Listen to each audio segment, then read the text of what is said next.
Hello, everyone. Welcome back. We'll be looking at another paper of the ZAT, the 2017 ZAT, and we'll be looking at the verbal section. The verbal section of the 2017 ZAT paper was quite doable. There is probably one reading comprehension passage that's a little abstract, especially one or two questions. So, that again, you could always take a call on. Let's start with this question. This is a critical reasoning, a logic based question. Which of the following options is the most appropriate? Okay, so more than logic based, it's actually, you could say, structure based, right? So the question, there are two paragraphs, and the options describe what the paragraphs do, what each paragraph does. All right, so let's take a look. The current trend, okay, indicates that the food and vegetable inflations continue to be pain points. Okay, so continue to be pain points. Pain points, well, difficulties. Yes, so they are things that are troubling. All right. Food inflation, okay, rose to 7.79% in June from 7.47%, and vegetable inflation rose to 14.74% from 10.85%. Okay, so the the passage tells us about food inflation and vegetable inflation. Yes, in the weeks ahead, the volatile is unstable, right? The volatile food inflation will determine the course of overall inflation. All right, that's what the first paragraph says. The second paragraph says for RBI2, the trend is a concern. Yes, so for RBI2, the trend is a concern since under the current agreement with the government, if the inflation exceeds 11%, it will have to explain why is it a concern? Why is this trend of inflation a concern for the RBI? Because it will have to explain to the government why it could not be. That is, why the inflation could not be contained. Contained is controlled. Yes, the lower limit is 2%. So, which of the following options is the most appropriate? The first option says, the first paragraph states a cause, and the second illustrates the effect. Right. This might seem like a possible option because you might say inflation, and then what is the effect? The effect on the RBI, but that is not exactly what it is. Right. It is a little more than that. Yes, this is oversimplifying the passage. All right, we can put it on hold and compare it with the right option when we get to it. The first paragraph provides information, and the second highlights the potential application of the information, right? So highlights potential application. This is where option 2 definitely doesn't work. The first paragraph is an assertion. Assertion is a statement, and the second provides an illustration of that assertion. No, it is definitely not a representation, an example of that statement. Yes, so while you might still look at, in a general sense, you might look at the first paragraph as a statement, right? But it is again, no, that is again oversimplifying matters. The second part of option 3 definitely doesn't apply. The first paragraph highlights inflation conditions, and the second hints at RBI's inefficiency in managing the situation. So this is the answer. It sums up the two paragraphs very effectively. All right. The first paragraph highlights pain points, says option 5. This is an example of an option that takes a word from the passage in order to make it seem like the correct answer, right? But no, it doesn't. While you can say that it highlights, but it doesn't highlight pain points. It highlights a pain point, which is the inflation. Yes. And the second contains a remedy. Definitely not. Yes. So there's definitely no remedy. So option 5 also doesn't work. Now, if you want to compare options 4 and 1, yes, one just says, the first paragraph states a cause, and the second illustrates the effect. Is it an effect directly on the RBI? No, right? Yes, it might affect the RBI because the RBI will have to explain it. Yes, but it is not a direct cause and effect. Yes. On the other hand, when option 4 says the first paragraph highlights, yes, inflation conditions, which is exactly what it does. It gives details of the conditions of inflation. The second hints. It doesn't directly say the RBI is inefficient, right? So it says it's a concern for the RBI because it will have to explain, which is a hint. The second one is a short poem, maybe a stanza from a longer one. It says, fragrant with steam, okay, were the days and the nights red with many braziers. Yes, braziers are actually those metal pans that are used for burning coals. Yes, so in certain parts of the world, certain parts of the country, in our country itself, there is a metal pan that is then sort of maybe put under the sheets, yes, to warm up the bed before they go to sleep, or it is kept somewhere close to where people are sitting, maybe in the center. Yes, so that's what it tells us. In the beloved house of my father and mother. Okay, which of the following options is the closest expression of the poet's feeling? Yes, the house was located in beautiful settings, probably surrounded by flowers in the mountains, is definitely beyond the scope of this poem. Yes, so one is out. The ancestral home was probably the most important house in the community. Yes, again, way beyond the scope of these lines that have been provided. Okay, so it says, the beloved house of my father, my mother. That's it. Yes, the poet fondly recalls the pleasant climate enjoyed day and night. Here we have something that helps us connect back to these lines, because there is, the lines say, fragrant with steam were the days and the nights red with many braziers. Yes, the color of the coals that are glowing. Yes, that's the idea. So, and the poet, because he or she says the beloved house, so we know that it is fondly, right? And it is pleasant climate because it's fragrant and the night's red. Yes, so this fits. The poet misses the braziers and the steam she had enjoyed during her childhood. Now, this is a little too literal, you could say a little too literal, right? Because yes, misses the braziers and the steam. Okay, now this steam, yes, see, what steam are we talking about? The steam, because maybe the days were warm, right, but the nights were cold. Yes, something along those lines. That's what the lines seem to indicate at any rate. But to make it so literal, and then again it doesn't, so it says she had enjoyed during her childhood. Okay, again we don't have a clear reference to childhood. Yes, so while it says were the days, sometime in the past is all we know. All right, so while option 4 seems like a possibility, it misses the mark. Okay, and then you have everything about the house felt special because of her parents' love for her. It says the beloved house of my father and mother. It doesn't say talk about the love the father and mother had for her. Yes, so option 3 is the best choice. All right. We have here a parajumble or ordering of sentences type of question. So let's take a look at the sentences. This is Russia's Wild West. Right. So this is Russia's Wild West would indicate that there has already been a description. Right. The Caucasus Range. Yes, the Caucasus Range has throughout history held Russians, especially fierce nationalists like Solzhenitsyn, in fear and awe. Yeah? Here, all right, so here again says sentence 3, sentence 4 also says here, and so does sentence 5. All right, so the best of the lot to start the sequence is sentence 2. Okay, which leaves us with two options. Now, should 2 be followed by 3 or should 2 be followed by 4, which is what options 2 and 3 tell us? Yes, so let's see. The Caucasus Range has throughout history held Russians in fear and awe. Okay, why? All right, so there should first be an explanation for that. Yes, so we follow it with sentence 3, which says here, between the Black and Caspian seas is a land bridge. Okay, I'll tell you why it should be 3 and not 4, but it's a land bridge where Europe gradually vanishes amid a 600-mile chain of mountains as high as 18,000 feet, mesmerizing, okay, mesmerizing in their spangled beauty, especially after the yawning and flat mileage of the steppe lands to the north. So this is a description of the range of the area. All right. Sentence 4 says here, since the 17th century, Russian colonizers have tried to subdue congeries of proud peoples.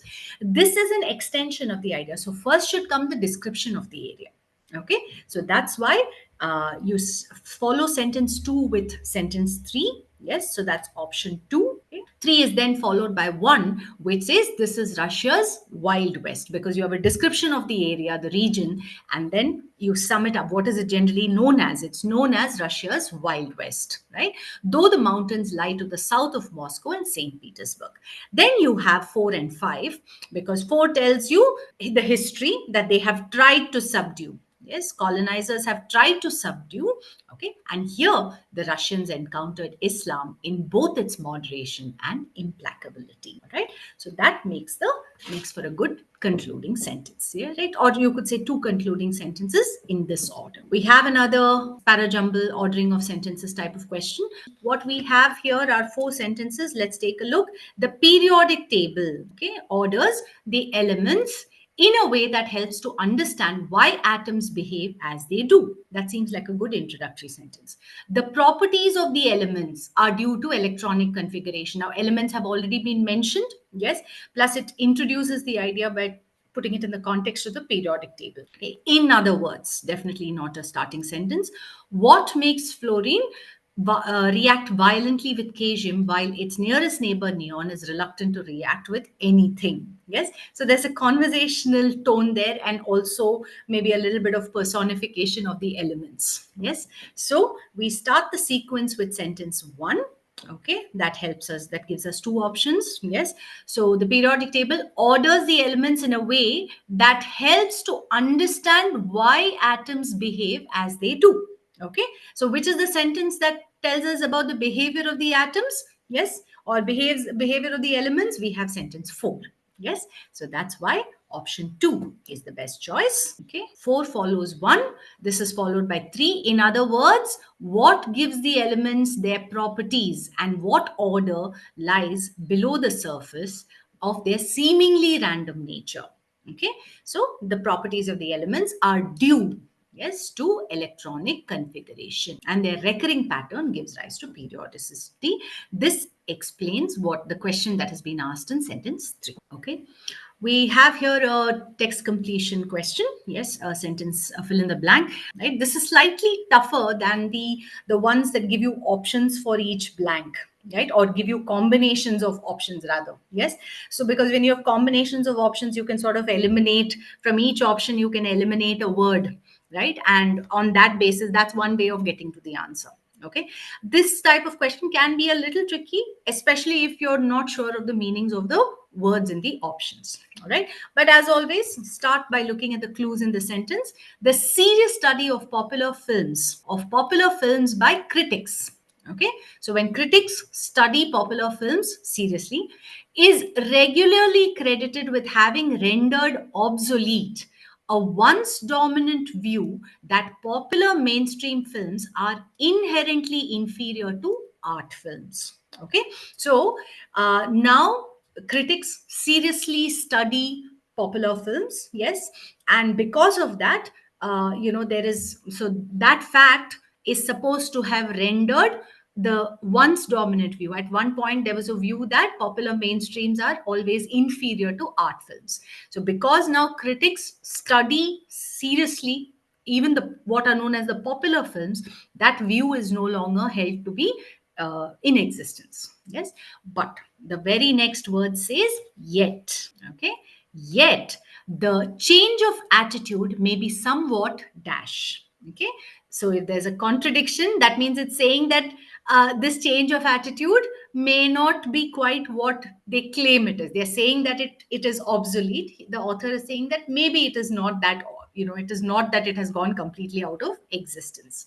Although it is now academically respectable to analyze popular films, the fact that many critics feel compelled to rationalize their own dash action movies or mass market fiction reveals, perhaps unwittingly, that is, without their realizing, it reveals their continued dash the old hierarchy of popular and art films. Okay, so the old hierarchy. Yes. So, what would fit into the first blank? We are saying that it may be somewhat, this change of attitude might be a bit of an exaggeration. It has not become completely obsolete. Yes. So, do we get a word for exaggeration? Yes, we do get a word overstated.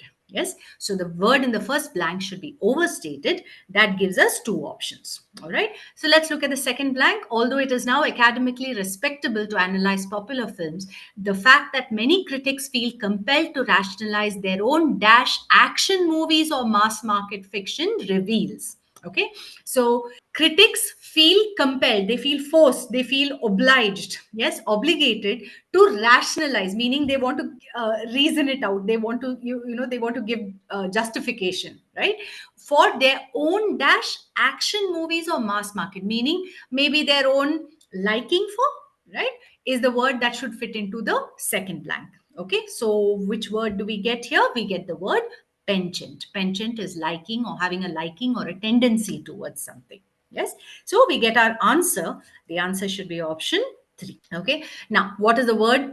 Word 6 is the one that fits into the third blank. Their continued investment in the old hierarchy. Why investment here? Maybe that's not a word you would think of for this blank, but because they feel the need to justify their liking for action or mass market kind of movies, right, that shows in some way or the other that somewhere in their minds, at the back of their minds, they still are adhering to, right, they're still holding on to the old hierarchy, right, which is that art films are greater than popular films. Yes, so that's why the word investment. Yes, we have here a grammar based question, 5 sentences, options, which one is grammatically correct and meaningful. Okay, so I want to join an MBA college that is not only the best in the country but also provides the best campus jobs. Okay, now there is the rule of not only, okay, and but also. Yes, this is known as a correlative conjunction.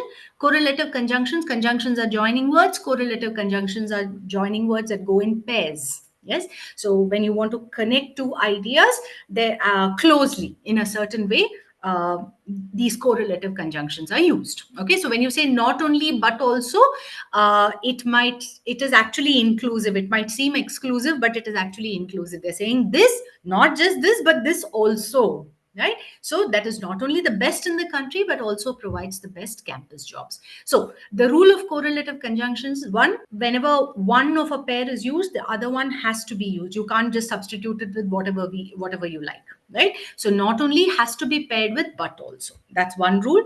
The other rule is whatever kind of word is there after not only, a similar kind of word should be there after but also.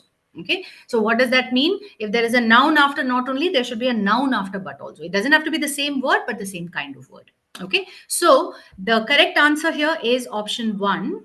Okay, because while yes, not only but also is followed by provides, which is a verb. Okay, it's followed by provides. Here I know not only is not followed by the verb, okay, but the verb is right before it, and because it is the be verb, is a form of the be verb, it can be placed either here or it can be placed after not only, right? So it can be an MBA college that not only is the best in the country but also provides the best campus jobs, would have been equally correct, right? So this sentence is correct. Okay, let's look at the others. I want to join an MBA college that is not only the best in the country but also I can get a job.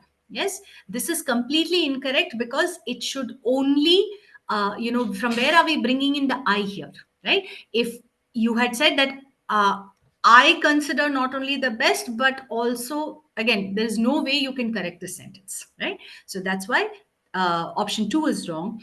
Option 3 says that is not only the best in the country, but also best in job. How can a university or a college be best in jobs? It can maybe help you get good jobs, right? But it definitely cannot be the best in jobs. Yes, that is not only good, but also I can get good job. First of all, it leaves out, the A here, right? It should be get a good job, just like in option 2. Yes. So either way, option 4 is wrong. Okay, but here also the same mistake as sentence 2 has been repeated. And I want to join an MBA college that I found not only best in the country but also I can get good job. Okay, so here again there are a number of errors. One is it should be I found not only the best, it should have been not only the best. You can't use a superlative without the article, definite article before it. But also I can get good job, it leaves out A here. Okay, so that itself is an error. And while you can say, okay, I found not only best, it should have been an MBA college not only that I found best in the country but also that I can get. If it had to be parallel, similar in structure, then it should have been that. Again, very difficult to correct. Therefore, option 1 is the best. Okay, we have here another poem, slightly longer than the previous one. Let's start with a question. We'll go back to it.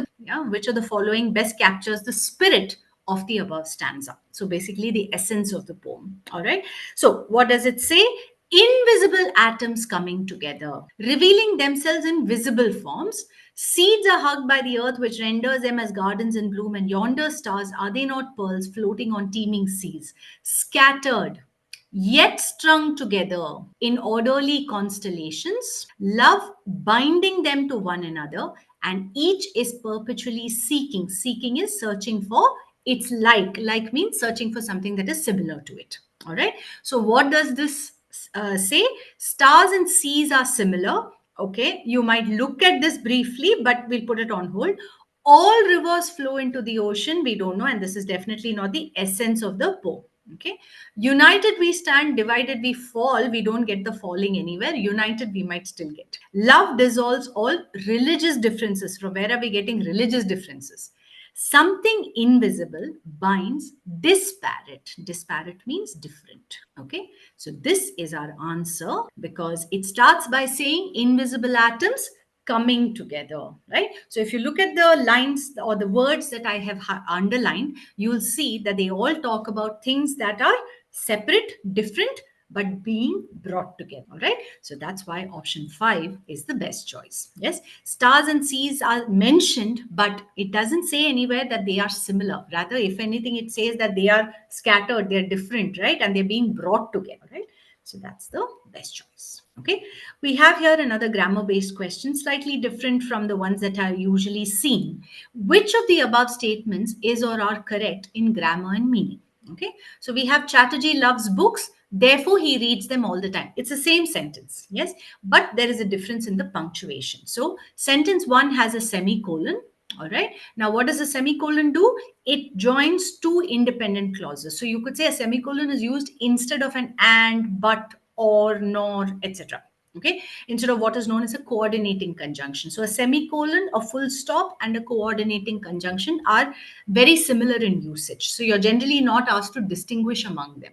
Okay. So Chatterjee loves books, independent clause, because you have Chatterjee subject, loves verb. Yes. Therefore, okay, he reads them all the time. Again, an independent clause starting with a transition word, which signifies also a connection to the previous independent clause because it's a sort of result or consequence, right? He loves books. Therefore, he reads them all the time. He is the subject, reads is the verb. So this also is an independent clause. An independent clause is a group of words that can make complete sense on its own. Yes. So sentence 1 is correct. Chatterjee loves books. You have a full stop instead of a semicolon here. Therefore, he reads them all the time. So this is also correct because you have two complete sentences. Yes. Chatterjee loves books. Independent clause. And therefore. So here you have a comma. You have two commas separating the therefore. All right. Why do you have those two commas?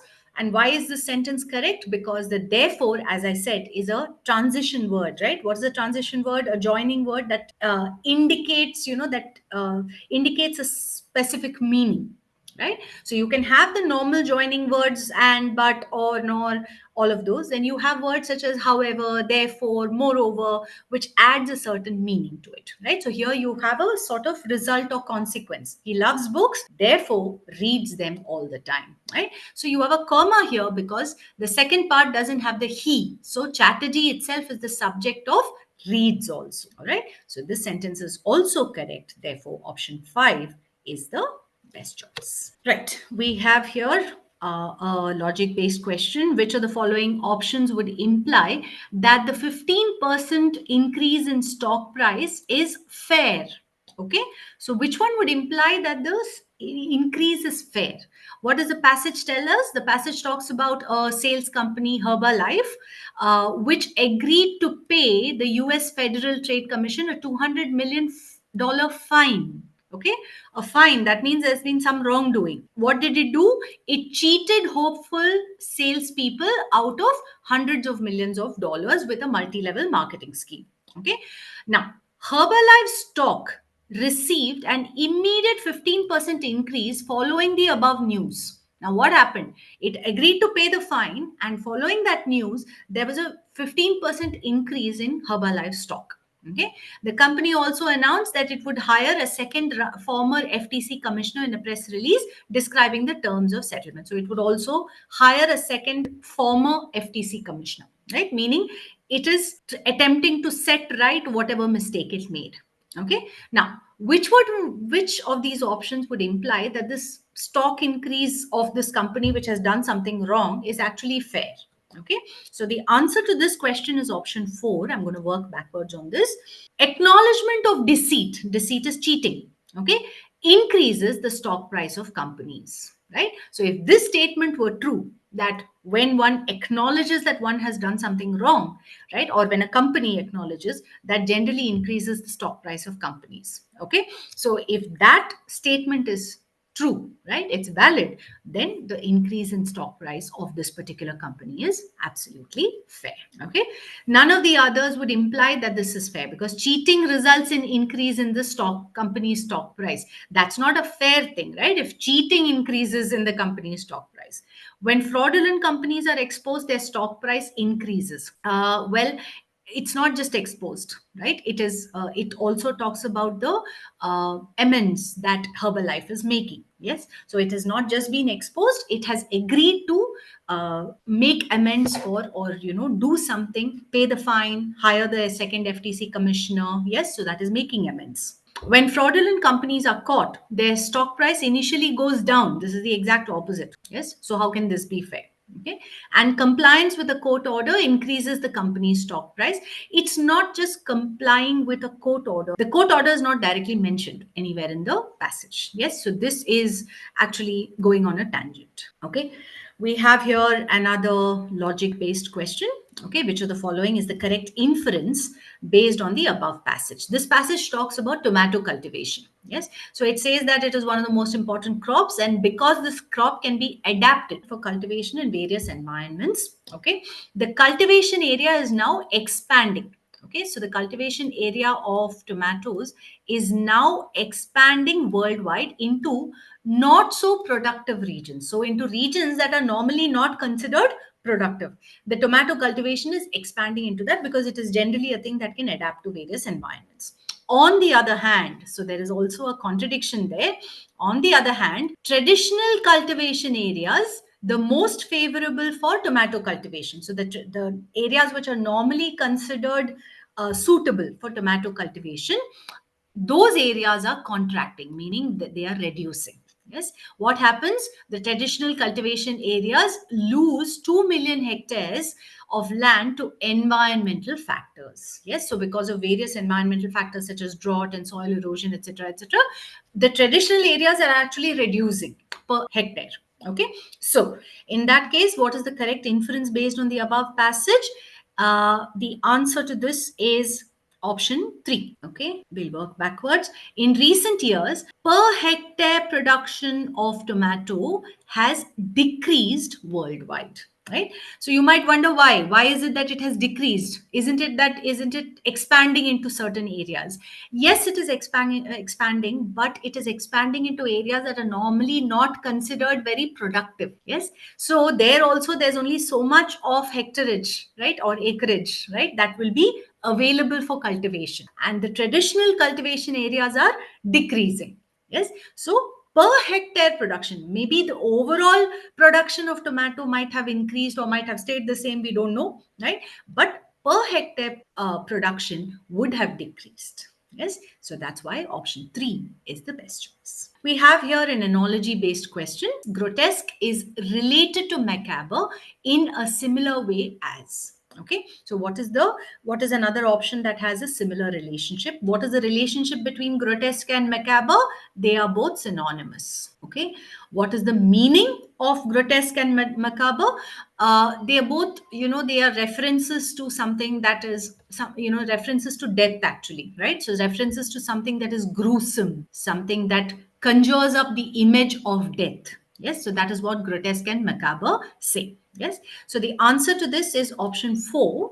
All right, sorcery is related to necromancy. Yes, so if you are at all familiar or fond of the Harry Potter movies or books, these words would be familiar to you. Yes. So sorcery is witchcraft, so is necromancy. Yes. So necromancy is a darker art, right? So sorcery also generally is considered that it is the darker side of witchcraft. Okay. Classics is related to ruins. Yes, classics might be related to ruins, but they are not synonymous. Yes. So classics are things that are old, things that have historical value, etc., etc. Ruins, again, the broken down, the rundown remains of buildings. History is related to paleontology. Again, if you're a Friends fan, you would be familiar with this word because Ross is a paleontologist, the study of fossils. Yes. Marriage is related to funeral, right? Well, if you're joking about marriage, you could say that marriage is related to funeral, but you definitely cannot say that they are directly synonymous. And science is related to thanatology. Thanatology is the description or study of the phenomena of death.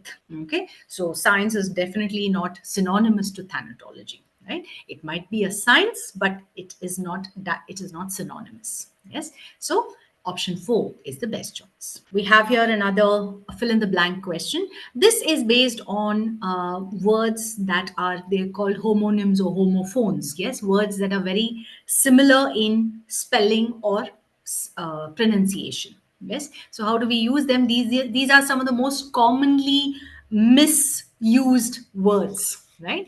Affect and effect. Affect is a verb and effect is a noun. Okay. So that is the most common usage of these words. Yes. So let's see. The suspension of the captain may dash the number of spectators who turn up for this match. Okay. So the suspension of the captain may. Yes. So you definitely need a verb in this because the suspension of the captain is the subject. May is a helping verb. It has to be followed by another verb, another action word. Yes. So affect. Okay. So you can eliminate options 4 and 5. All right. Effect as a verb is used when you're talking about bringing about something. Yes. So it has effected a change. Okay. So here you can't say may affect the number of spectators. It is not bringing about the number of spectators. It is either hurting or hindering them. Yes. So that is the idea, either a positive or a negative effect. It is having either a positive or a negative effect, which is effect. Okay. So may affect the number of spectators. Transportation costs will directly, what is it? Will directly affect the cost of retail goods. So transportation cost subject will helping verb. So you need another right directly is an adverb. You need another verb here in the blank. Yes. So that should again be affect. Okay. So we have only so if you get the first two, you will get your answer to this. Right. You should just be clear about what affect and effect are. Right. If you tend to misuse them or use them interchangeably, then this question is not filled. All right. Grandmother's advancing age could affect her ability, and she affected. You need the past tense here, right? A Texan accent throughout the interview. We have here our first reading comprehension passage. Yes. So it starts with, but this passage is actually quite easy to do. It says, writing is both my vocation and my avocation. That's all I do. Okay. So both my vocation, writing, mind you. Okay. My vocation is my profession. My avocation is my hobby. That's all I do. Okay. You may wonder why I should write a genealogy. Okay. So it is in the first person. It is the story of a particular object that is being told. Okay. So I'm just going to highlight some lines and then based on that, we'll answer question 13. So to begin with, so the person or the object says that my story is interesting. I am taken for granted by those who use me. Okay. As if I were a mere incident or without background. I, simple though I appear to be, merit your wonder. That is, I might appear to be simple, but I deserve your wonder and awe. Okay, a claim I shall attempt to prove. So it goes on to say, I have a profound lesson to teach. Okay, and I can teach this lesson better than an automobile or an airplane or a mechanical dishwasher. Well, because I am seemingly so simple. Okay, now it goes on to say, simple, yet not a single person on the face of this earth knows how to make me. Okay, then it says, especially when you realize that there are about 1.5 billion of my kind produced in the US each year. Pick me up and look me over. Okay, that tells you that it is an object. What do you see? Not much meets the eye. There's some. So here essentially is the description that you get. Okay. Wood, lacquer, the printed labeling, graphite lead, a bit of metal, and an eraser. Okay. So what is the I in the passage? From the last line, what is the description that you get? What has wood, lacquer, is the paint, the printed labeling, yes, graphite lead, what has a lead, what has an eraser, what has a bit of metal holding the eraser in place. Yes, that is actually a pencil. So that is the answer to this question. We have one more question based on this, a supercilious attitude, right? Now this is a vocabulary based question. Well, if you don't know the meaning of supercilious and are not able to understand from the context, then yes, this question is not for you. But the context does help you. But sadly, I am taken for granted. Yes, meaning they don't give me the respect. Yes, by those who use me as if I were a mere incident and without background, as if I were a mere. When something is mere, it is very casually considered, right? People don't really pay attention to it, they don't give it any importance, they also think it is without any background. And then he goes on to say this supercilious attitude relegates us, pushes me to into an inferior position, to the level of the commonplace. The commonplace is the ordinary, the everyday, something that is not interesting. Yes. So what does a supercilious attitude refer to? People who look at the pencil as something that is not important, just push it to the background, right? That is the idea. So that is the supercilious attitude. That is nothing but arrogance. Yes, arrogance of treating all simple things as trivial. Trivial is insignificant, unimportant. Yes. So if you can understand from the context, then this question is also doable, right? We have here a longer passage. Yes, this passage talks about how everything in life needs to be upgraded, right? We cannot afford to just sit back and say, okay, I know something, I've learned something, right? Everything needs to be maintained, it needs to be worked on, right? And that he puts it in the context of technology, but essentially that's what the passage is about. Yes, so we'll start with a question here. Which of the following statements would the author agree with the most? Now the answer to this question is option 3, okay, which is what I just summed up. Upgradation is no longer an option but an obligation. Okay, so it is no longer something that we have the choice of doing or not doing. It is something that absolutely has to be done. Yes, if you want to sort of pinpoint a part of the passage from which you can get this, it is the essence of the passage, but you can also sort of pinpoint it in the fourth paragraph. This is where you will get it. Okay, and then okay, he puts it in the context of the changing digital landscape. Yes, and then there is the assault here. Assault means attack, but here it is not the attack, it is more the force, right? The force that is put upon us by the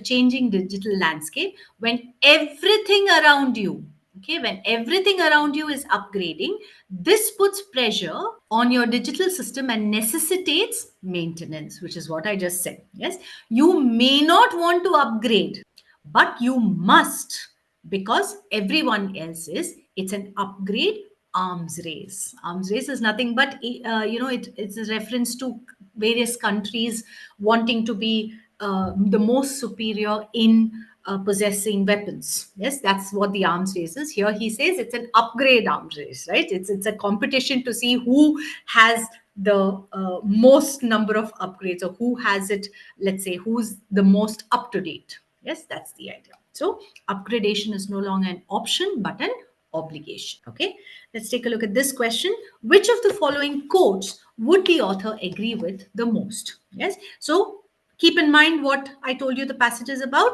that a person or anything in this world has to be constantly upgraded. Yes, so the answer to this will be option 1, which says life is like riding a bicycle. In order to avoid falling, you must keep moving. Yes, so it must constantly be upgraded. Right now, the author does say this. Yes, technological life in the future will be a series of endless upgrades, and the rate of graduations is accelerating. Features shift, defaults disappear, menus morph.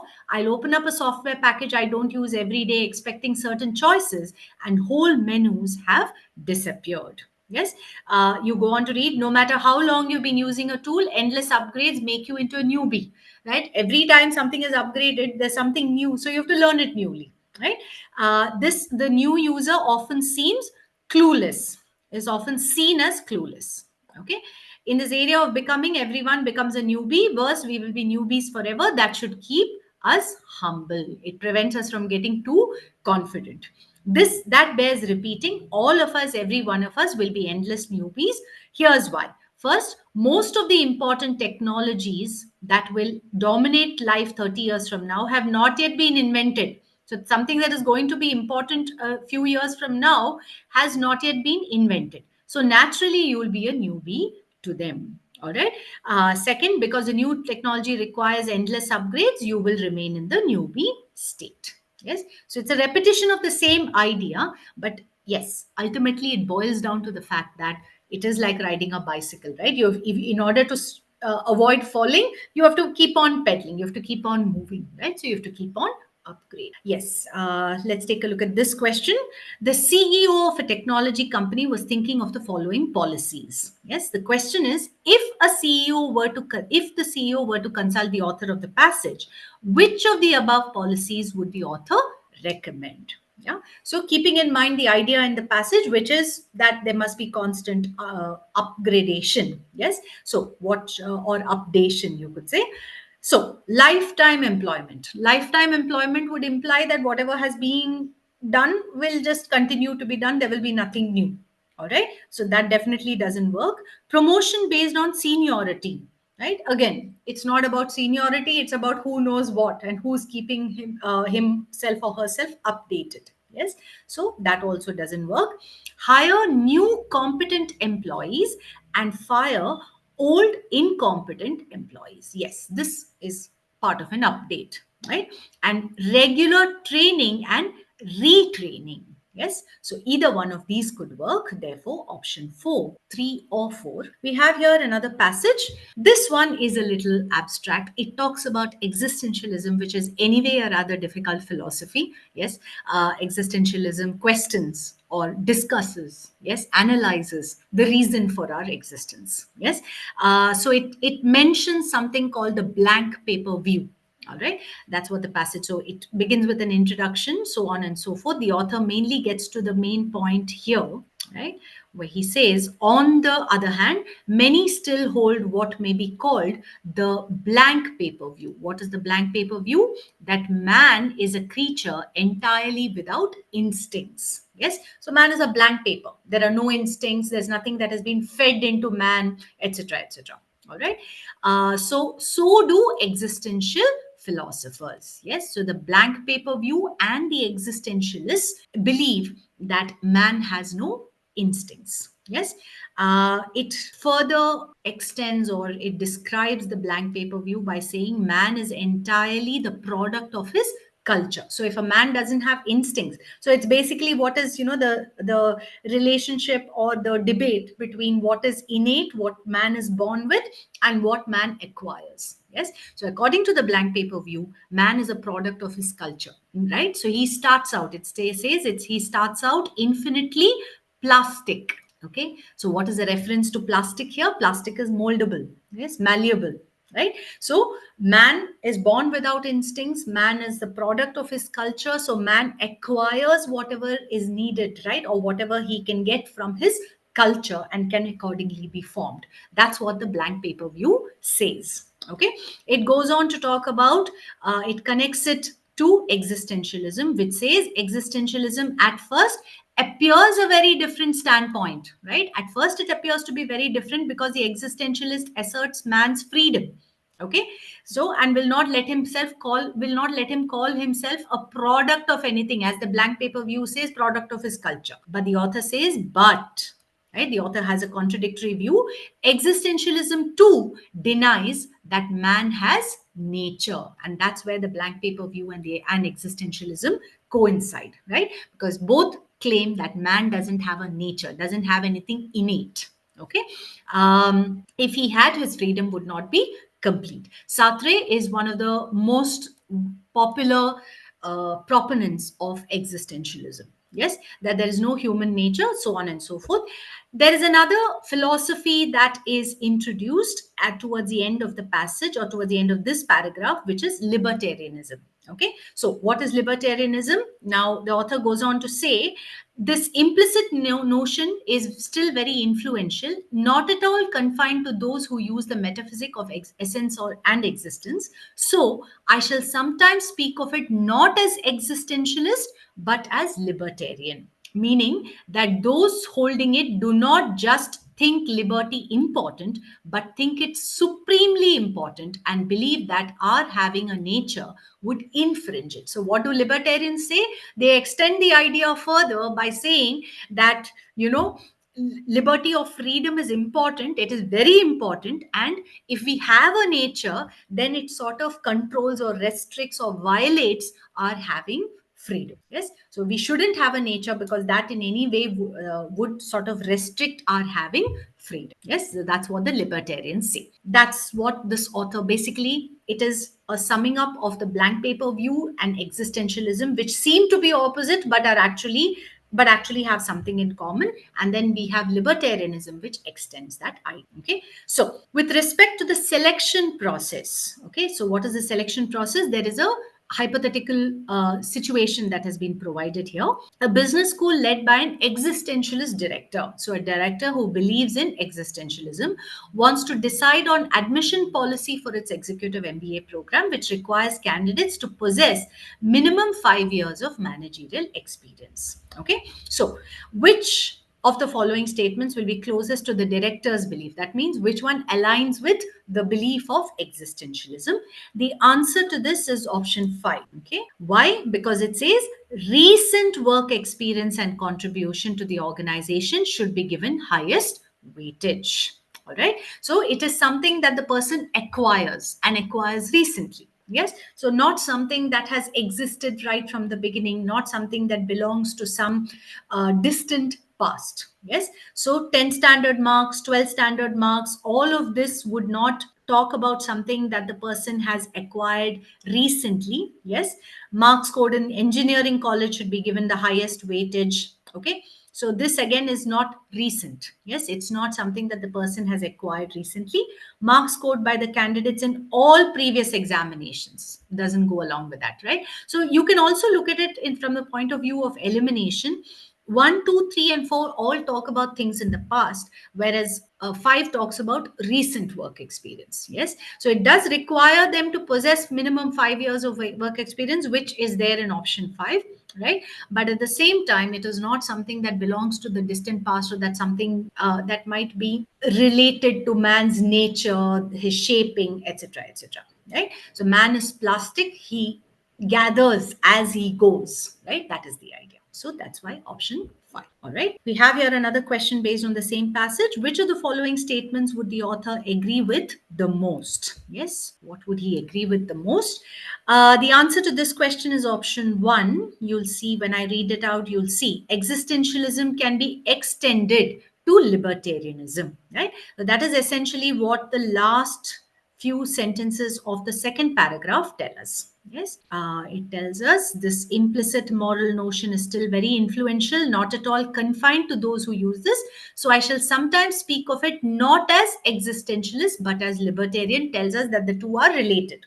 Okay, one is an extension of the other. That is, libertarian is an extension of existentialist, because libertarians believe that liberty is supremely important and that having a nature would violate our freedom. Okay, you look at the other options. Existentialism and libertarianism are the same. No, it doesn't say that. It extends. Libertarianism extends existentialism. Existentialism encompasses. No, it's the other way around. Libertarianism is an extension of existentialism. Existentialism doesn't include libertarianism. Okay, animal behavior should not be compared with human behavior. Actually, the author doesn't say that it should not be compared, right?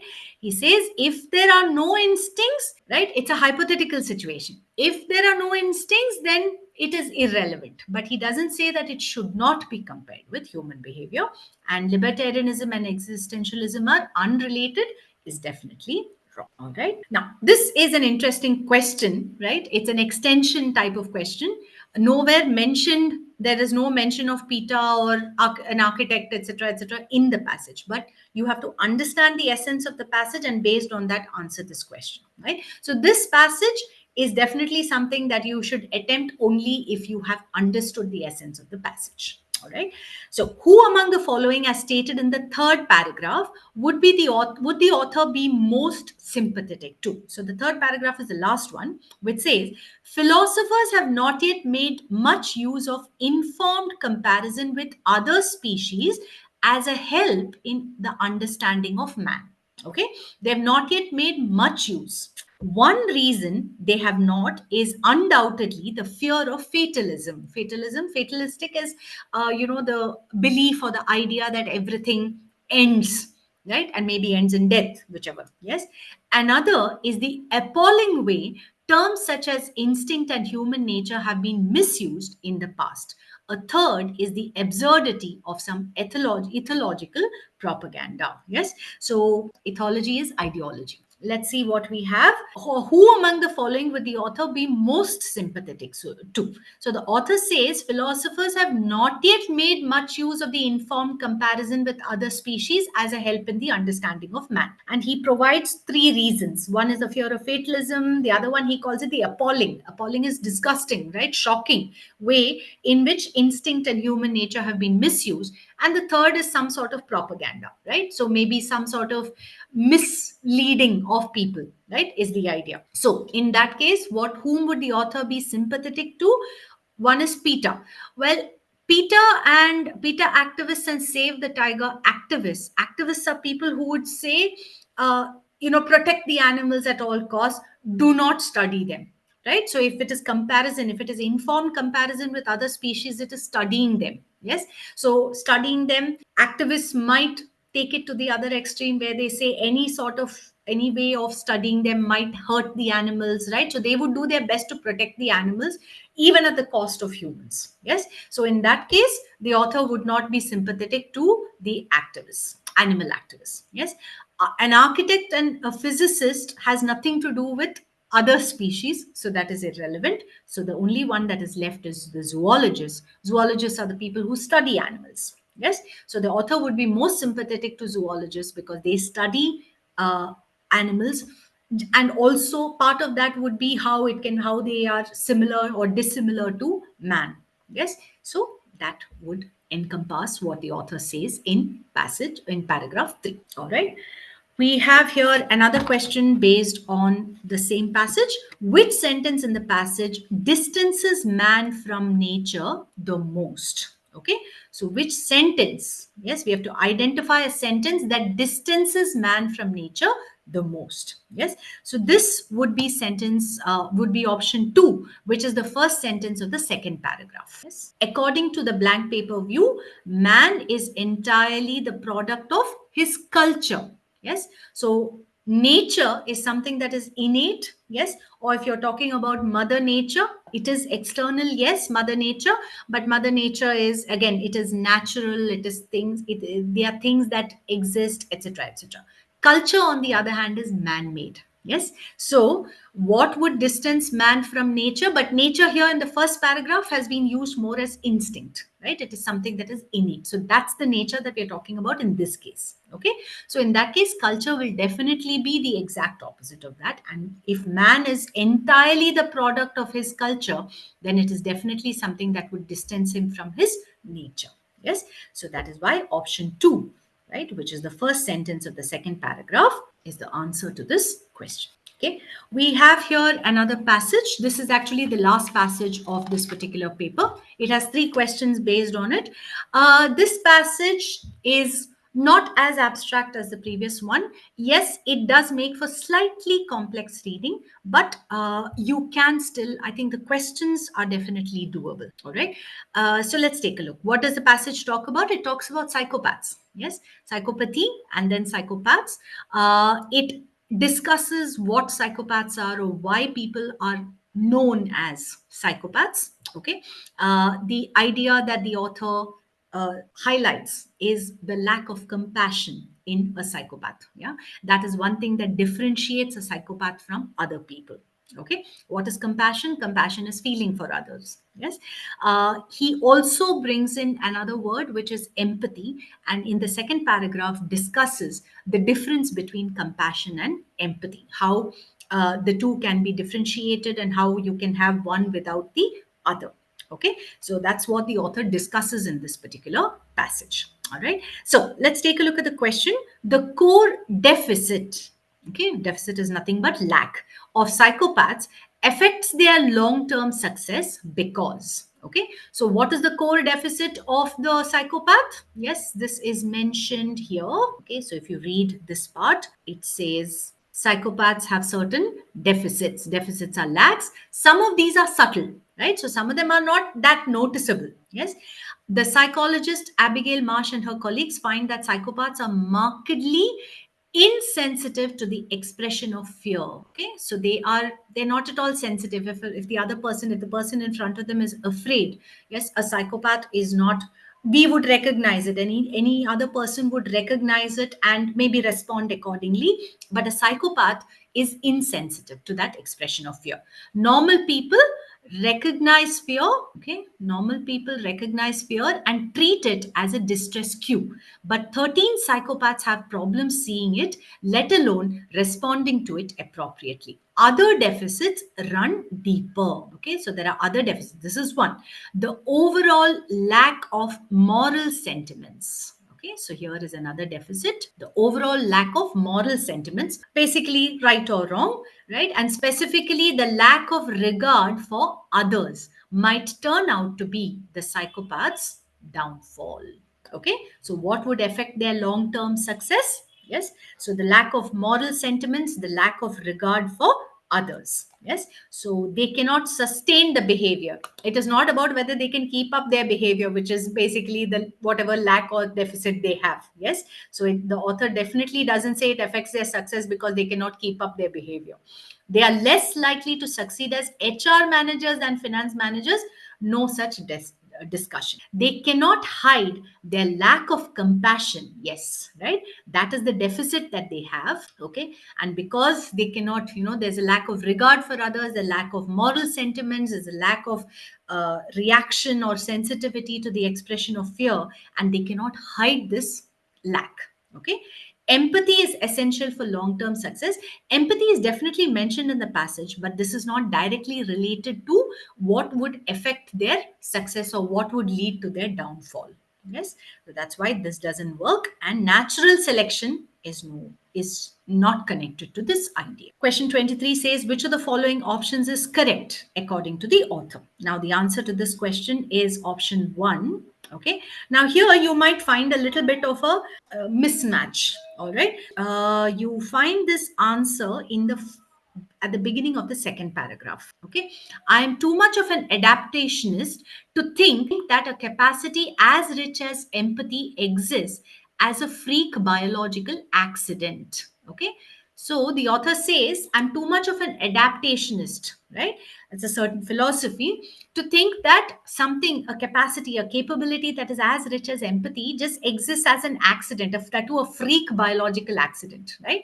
He says it most likely has a function. There's most probably a reason. Yes, it most likely has a reason for existing, which is a function.